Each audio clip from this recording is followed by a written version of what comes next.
জুলাই অভ্যুত্থান, যার মধ্য দিয়ে ১.৫ দশক ধরে ক্ষমতায় থাকা আওয়ামী লীগ সরকারের পতন হয়। সে সময় রাজনৈতিক দলগুলোকে সম্মুখ সারিতে দেখা না গেলেও পরবর্তী সময়ে এর কৃতিত্বের দাবি করতে দেখা গিয়েছে।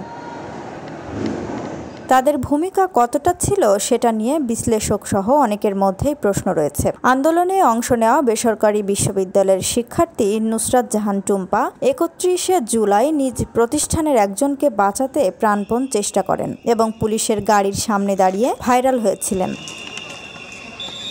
তিনি বিবিসিকে বলছিলেন তিনি নিজের পাশে কোনো দল বা সংগঠন দেখেননি, আশেপাশে সবাইকে সাধারণ শিক্ষার্থী, জনগণ ও সহযোদ্ধা হিসাবেই দেখেছেন, যাদের কোনো দলীয় ট্যাগ ছিল না।